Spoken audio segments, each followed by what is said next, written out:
Unni Crew, welcome back to the first episode of season 2. I have missed you all so much. I was really feeling like recording today, like I wanted to get back into it, and I gave myself a few days to take a break and do things for myself, do things that I needed to do, and get caught up with life because life is crazy. I've been super busy. I am transitioning from an old job to a new job and I'm super nervous about it, but I'm hoping for the best. So I've been trying to get ready and focus for that. Went shopping for some business casual clothes. I'm going to miss working with students, and I know some of them are going to miss me. Just letting you all know what's kind of been going on with me. I just got back from a trip as well. Like, I wanted to go to Las Vegas and do a trip for spring break slash my birthday because my birthday landed on a Monday where I didn't have to go to work. I want to make something big out of it. So I did end up going to Las Vegas with my family, and I am kind of getting you into conversation mode because, as I didn't mention earlier, this is going to be more of like a chat lounge sesh, but obviously different topics. Like I said, it's always going to be different. I have a lot in store for you. I want to talk to you about things that I've done, things that I've been trying. And anywho, and getting back into the story, I wanted to go to Las Vegas. And every time I go to Las Vegas, I want to stay in a different hotel than the one that I previously stay in. And Violet likes staying at the cool ones. We picked the Stratosphere this time. Kind of disappointing that the level that I was closest to for the ice machine wasn't working. Come on, it's Las Vegas. That kind of stuff can't happen. You need your ice. Like, I took my water bottle and my goal was to drink water every single day. Anyways, we stayed at the Stratosphere, and I always try to look up Asian stores, Asian plazas. If there's anything around that area that is obviously Korean, I'm gonna definitely stop there. If there's nothing Korean, then I try to go to the next best Asian shop. And that's pretty much what I did for this trip. There was a couple places that I really wanted to go to, and some things are Korean. Let's go into my Vegas trip as topic number 1 for season 2. The first place that I'm going to touch on that I did end up going to was Shop Miss A. If you listen to my previous episodes from season 1, you did hear me mention that Shop A does have a store in Las Vegas. Yes, they do. I went to it. And the first thing that I want to talk about when it comes to Shop Miss A is that I've realized I would rather shop online versus going into the store. I don't know if like all of them are set up this way, but it was really confusing. The store overwhelms me. It's just not very well organized. The brush section, when you walk in, is obviously organized because it's huge and it's right in the middle of the store. But trying to find things that I've previously ordered in the past, I could not find there. And most of their like cosmetics, like a foundation, concealer, and powders, they were pretty much sold out of my shade range. And that was kind of unfortunate. I was ready to spend some moolah there, and I really loved their AOA high definition foundation. I did end up grabbing one of those for the future, and I ended up buying a different concealer than the one that I usually use. The one good thing about it was that they did add its very own like K-beauty section in the store to the right. When I walked in, they had the big brand names that we all know, which is like Anua, Bring Green. They also had Unno. If you're going to look this up, it's a blue bottle with some pink lettering, and it's a really popular hair treatment from Korea. It's a leave-in conditioner. So it gets a lot of hype. It's expensive. I did not buy it. But I see it everywhere. This is a big thing in Korea. They also had some sheet masks. I did buy a sheet mask from them, one that I've never seen before. And there was people looking interested. So it was nice to see people trying the serums on their hand, feeling the cream. That's the good way for them to get introduced. If you haven't caught on the train is leaving, people. The train is not going to wait for you. So get on the K-beauty train. It'll change your life. And speaking of beauty, I went into a store that I had never been into before, and it is called Tesso Life. This store, it's so stinking cute. I love this store. They're more like of an Asian department store. So you're going to see a little bit of everything, more on the Japanese side and a little bit Korean things, but not that many. This one did have your snacks like coffee, tea. They had different flavors of Pockies. I bought the almond crunch Pocky and a cheesecake Pocky. which I've never had before. I still haven't tried it. They're still in the box. I like cheesecake and I like almonds. So I just decided to get those too. They also had gummy candy, and they also had a large section of bling boxes. If you're in a crunch to find a gift, I think bling boxes are the perfect gifts. They're little mystery boxes with different characters in them. You never know which one you're going to get. Plus, on the left-hand side, there was also a couple of claw machines that you can try to get. Plus, in the back area, they have a frozen section that does have frozen ice cream. They have that popular Chinese ice cream where the ice cream looks like the actual fruit. So there's grape, there's lemon. Violet tried the strawberry one, and we've tried the mango one. And we still think that the mango is the best flavor out of all of them. Those are super popular, hard to get. They sell out in stores very quickly. They did have stationery, but it's not as big as I thought. The section is not very huge. They did have a lot of different pens. I ended up buying one. And they do have Japanese and Korean makeup. They did have Japanese hair products. I think if you've seen this in Costco, I know that there's some influencers that are taking some video, and it's that conditioner and honey shampoo set. Right now at our local Slow, I don't know if they're going to have any more by the time you hear this, but they were selling it for $25.99 for the set. I ended up getting one of them because this stuff is expensive. And just to give you an idea, they had full sizes there for $33 each. So when it came out at Costco, it was selling for $33.99 for the set. But if you wanted a small apple size shampoo and conditioner, each of those are going to run you $18 just for one little bottle. So thank you, Costco. You saved me there. They even have the cutest monkey bag that's a reusable bag for 10 cents, guys. I love my bag. It's orange with a brown monkey on it and it says Tesso. It's so cute. I highly recommend you check it out in Vegas. Then we also tried Cup Bop. And this is Korean barbecue in a cup. And this is so funny. I was actually scrolling at night on YouTube and do that a lot when I'm trying to chill for the night. As I'm scrolling, I see that little short where these people are actually featured on Shark Tank for their Cup Bop business. It's called Cup Bop. And the sharks tasted and everything. I'm pretty sure they got a deal. It's Korean barbecue in a cup, but it gives you good portions, great flavor for the chicken wings. Oh my gosh. We got the chicken wings and they had like a flavor that was like a little spicy and a little sweet, but it blended so well together that I did not burn my tongue once on those chicken wings. And they had just a great flavor. Like I could see myself ordering that flavor every single time. And they do have a reward system punch card, so that's really cool. So if you order the Cup Bop, the adult size, those are going to be about $12, but you get to pick your spice level. And the spice level ranges from a 1 to a 10.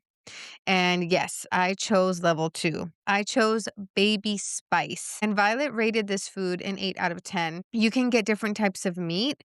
They have chicken bulgogi, they have spicy chicken bulgogi, they have spicy pork bulgogi, pork belly, beef kalbi, honey garlic fried tofu, fried egg, and some of these do have a little upcharge. I had the glass noodles, the rice, it had the meat, had some vegetables, and then they start saucing it up, and it was just so good. You just mix it all together and you just go to town. It was really, really good. They actually ran out of glass noodles when I was there. Next customers had to wait about 10 to 15 minutes. Yeah, it's pretty popular and I can see why a lot of people go there. The next place that I want to talk about is called Lucky Puppy, and what it is, it's a full arcade made entirely of claw machines. This is so fun. I always want to get, a little cute keychain or, they have the cutest little small plushies that I like to collect. This place was focused on kawaii prizes, and the machines were about $1 to $2 each. But this place is really cool because the employees actually help the customers win the prizes.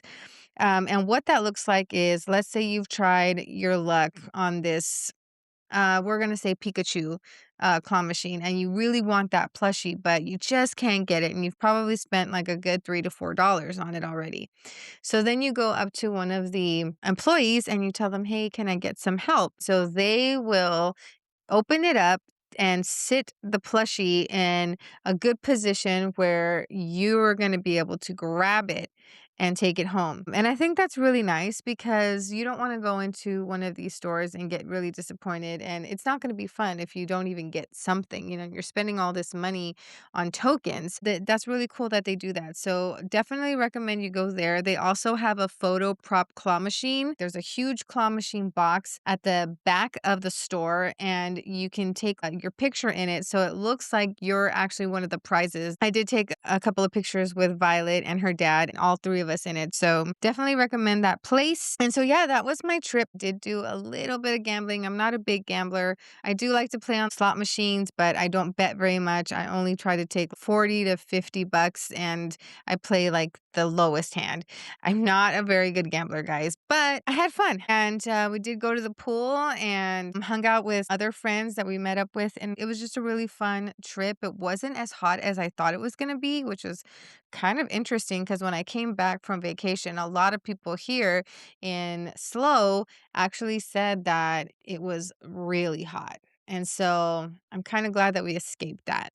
I hope you all enjoyed that fun little story. But I also did want to touch on something that I've been using. It's a facial glow booster device, and it's used for maximizing the products that you're adding at night. And I wanted to mention this to you guys because it's part of my nighttime routine, and you only have to do this for 5 minutes. I recommend the Medicube Booster H device. What it is, it's a glow boosting device that helps skincare absorption and fill up radiance and glow from within. It's a non invasive 5-minute facial device.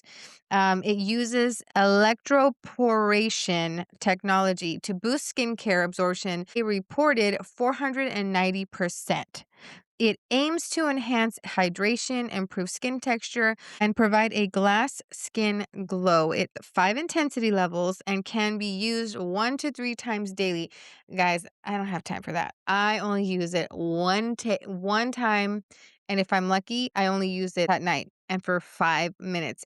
The device has a 5-minute timer within itself, and this has a rechargeable battery, so you just connect it to the little cord it comes with, and yeah, you don't have to keep putting batteries in it, which is really cool. And it's a one button device, so it's very user friendly. And yes, it does have 5 intensity levels, but I've never needed to pass a level 3, and I've been using this for a while. I feel like at level 3, it's like good enough for me because any stronger than that, I just feel like your whole face is kind of vibrating. But I really like the feel of level 3. It does have some clinical results. It indicated an increased skin glassiness by 57.4%. It reduced the pore volume by 28.5%, and it refined skin texture by 6.8%. It has versatility, can be used with serums, creams, and face masks. You can use it with creams. The cream has to be jelly or marshmallowy feel, thick consistency, like smooth, watery type of feel, if I could describe it, because you're going to put your cream on or your serum on. And the serum that I use that works really well with this is the Medicube Vita C capsule cream. And that serum is so jelly. It's so smooth that you just go over it with the device and you don't feel like you're pulling at your skin, because when you're using a cream that's dry and you're pulling at your skin, you're going to feel it. And it's not going to feel nice. You're just going to glide the device over while it's pulsating in and out. You want all of that goodness to go into your skin, and this helps it. I don't know if you can hear it. Let me turn it on. Okay, so it's now at level 1. It's already pulsing, but here is level 2 and there's level 3, and that's where I stay. It's good enough for me. And when you turn it on, the part that's going to be, touching your skin, that is lighting up blue. And then when you hold it down, that is the off sound, and that's it. But after 5 minutes, it automatically turns off. And as the minutes go by, it starts saying 1 minute, 2 minutes, 3 minutes. It lets you know how long you've been using this device on your skin for. It does have electro portion technology as well. That means it creates temporary passageways on the skin layer to rapidly pass active ingredients. If you don't use this for a while and then you go back to using it, you can totally tell that you've been missing out on this. I really enjoy this. I think it does work. I've noticed that my skin looks a lot better when I use this. My skin looks much healthier and younger because I don't see any lines by the crow's feet that are supposed to be pretty noticeable by now. This was $199 on Amazon, but I bought this on a Black Friday, so it was only $49.99, and a friend gifted me an Amazon gift card. I used up all the $50 that was on the card, but this is also $47.44 on AliExpress.us if you want to check out their website if you don't want to wait. And it is $99 on eBay. So these devices can be pretty pricey. Medicube does have another device out there that has three different things that they do. There's a red glowy setting. There's a green one, and I think there's a blue one as well. So if you want to check that one out, that one's pink and it's at $199 to $299, depending on which website you want to look at. I would definitely look at Amazon and wait for Amazon Prime days, but keep this in your cart. If Medicube decides to throw a sale day, it's going to go lower in price. It does have 164 reviews and it's rated a 5.0. So if you do try this, please get back to me and let me know what you think. So, my life over the little break did involve some K drama watching, but actually, it was kind of more like of an American type of K drama because it's a story about these Korean sisters. So it's called EXO Kitty. This one was kind of like a spin-off of the younger sister's love story. So, real fast recap of what the first movie was. This girl named Kitty is the sister of Laura Jean, and Laura Jean has letters that she wrote to boys, and Kitty goes into her closet and she sends them through the mail, and all these boys that her sister ever had a crush on gets the letter. Well, there's a love story that happens with one of the boys that got one of the love letters. It's a really cute story. So I wanted to go into EXO Kitty first for season 3, and I'll go into Boyfriend on Demand second because my review on it is not very long. I've already watched the previous two, so this was the last one. It may not make sense to you, but I still wanted to get it out there because I had some opinions about it. Anytime I finish a K-drama, I always look at the reviews because I'm wondering how many people felt the same way I did when I watched these. And I'm kind of surprised from most of the mixed reactions that I always read. I don't know if it's because I'm like, am I the only one that thought this? Okay, so here's my thoughts and opinions. I rated it an 8.0 out of a 10.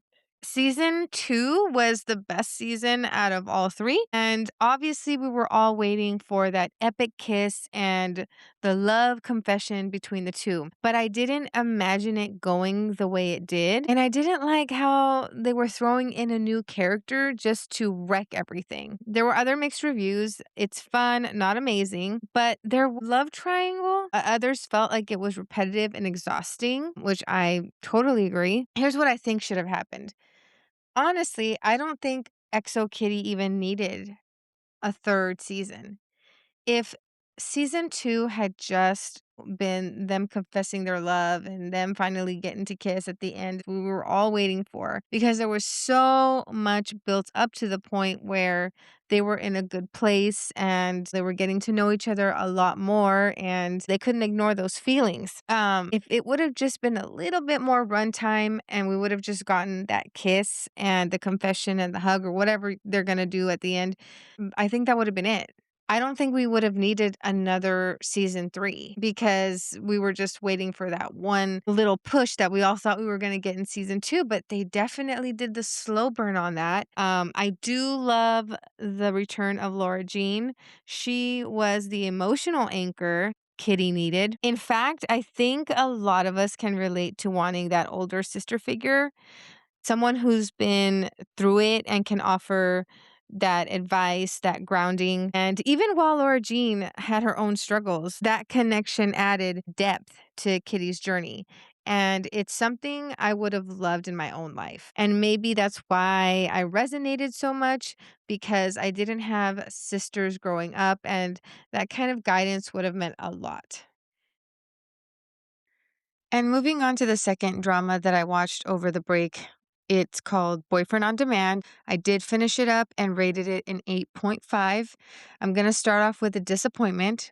I'm disappointed on how Saomi Ray went on all these different dates with all of these potential AI boyfriends. So I don't like how they didn't show the on screen kisses for those dates. And second of all, they made Jay Park look innocent. And if you guys don't know who Jay Park is, he kind of reminds me of like a Korean Justin Bieber, but older. Jay Park is like the farthest thing from innocent that he could ever be, or he could ever even get close to, because I went to a concert.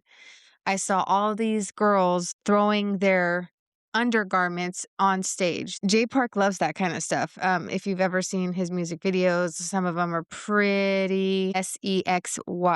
So I didn't like that they made Jay Park just kind of look like he was having like a little after party date with Saomi Ray, and he was just kind of like dancing. I'm like, okay, I know for a fact if I went on a date with that man, it would look nothing like that. Don't make Jay Park seem innocent, because this boy is not it. He's definitely not a cutesy and holding hand type of guy. And I was frustrated with how Saomi Ray kept lying, and it just kind of kept going back and forth. I preferred more sparks, because I feel like she was afraid of change and scared of a relationship that could possibly have an ending. And that's pretty much the chances and the risks that you take when you go on dates. You just don't really know what your future is going to look like with this person. You can spend 8 years with the person and never get asked to be married.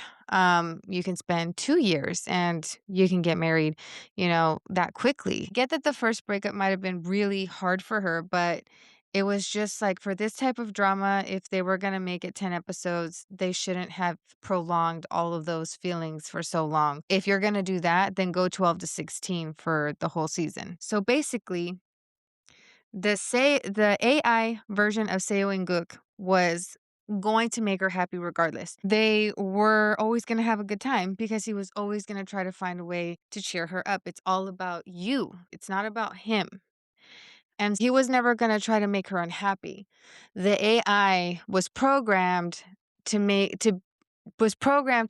like the man of your dreams and take you on these amazing dates and make you fall head over heels to where you think that this AI is a real boyfriend, but really you're just connecting to the server that connects to the AI world. So I screamed when I saw Seo In-guk come out in the first episode, and I binge watched episodes from 7:30 p.m. to 1 a.m. I liked how towards the end, her love interest started showing his sincere side of what he was really doing behind the scenes, because they portrayed him as like a cold, introverted, work focused person. And I wish that Lee Jae Wook, the one who played the doctor, um, would have had a bigger role, like his own love story with Saomi Ray. That would have been really interesting to see. But she took forever on how to figure out that real relationships is what you have to do. You have to put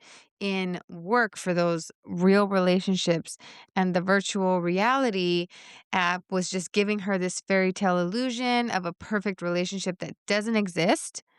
But I feel like she preferred that because the handsome AI was more of a safety net, because she knew the AI was not there to hurt her or to be a disappointment.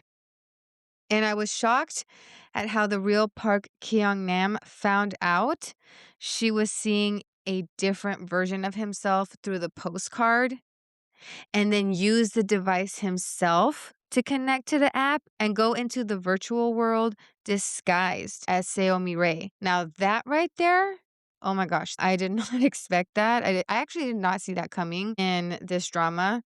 Just the postcard alone, I thought he would have at least stopped there. Like, you didn't need to go and look for a pretty white box that was by your bedside, did you? The postcard was the same handwriting you had, and it wasn't your postcard. trippy. The ending had me in my feelings. The scene where she had to choose to part ways and click the right button in front of her boyfriend AI, that like look in his face, I just felt sad and I felt bad for him because that was a sucky way to just get cut off. But he is a computer, so I have to go back and remind myself it's not real. And the only thing about these short dramas is that we don't get to see the other side of love stories unfolding, and there just wasn't enough time for that. At least 2 to 3 couples that could have came out of this drama for sure. I thought this was a good drama. It's a good show to start off with if you're new into the K-drama world and you want to dip your feet. This is only 10 episodes, guys. You're going to get through this pretty fast. I think that you will enjoy it because I honestly think that if AIs were more accessible like that, a lot of people would be connecting onto this virtual reality world a lot. If you decide to watch this Unni Crew, please let me know what you thought of it. I hope you all liked my review. I'm gonna be probably giving a review of Pursuit of the Jade in the future, and that one is an like Mandarin type of Chinese drama. And those are really long. And so, like, now that I started working and I started focusing my time on other things, that one's going to probably take me another month to get through because I'm only on episode 34. I will let you know how that one is, but that one is seriously the buzz that's going around right now for Asian dramas in general. I highly recommend that you at least watch one. I know they can be long, but I think they're really cool. And to close out this episode, I'm going to leave you with the 3 songs that saved me this week. The music I'm playing just feels worn out, and I'm searching for that spark, but your playlist is just done. These 3 songs are the ones that shook me out of that rut. At number 1, we have Taemin and his song titled Heaven. This song type is dreamy, but it sounds haunting at the same time. And I think that's why I like it so much. It's got a slow atmospheric beat with bass, and he sings so well. I probably played this song a good 15 times this week, but it's so good. I mean, the chorus, his high notes, just everything all sounds like it belongs together. Listen to it and you'll understand what I mean. Coming in at number 2, Beanie, song titled Blush. Now, this one sounds like you're actually on vacation. It has a catchy chorus with a bubblegum pop and some soft beats with delicate styling. It's that song that stays and then you just start singing it out of the blue and you're doing it subconsciously. You're basically hooked. It really makes me feel like I'm in a tropical paradise. Listen to it. It's super catchy, but I warned you. Number 3 is Cat's Eye and their song titled Pinky Up. Now, this one is a high energy club sound, but think bratty confidence. It's a short, super punchy 2-minute song. And this song has me hitting the replay button. All right, Unni Crew, that's it for now. I hope you all enjoyed our first episode of the season. I do have more things coming up for you guys. I've got new episodes with different topics that I haven't touched on yet. We have new guests coming into season 2.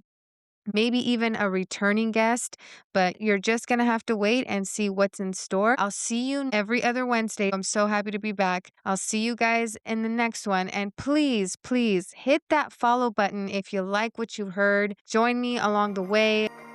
Our new adventure has just begun.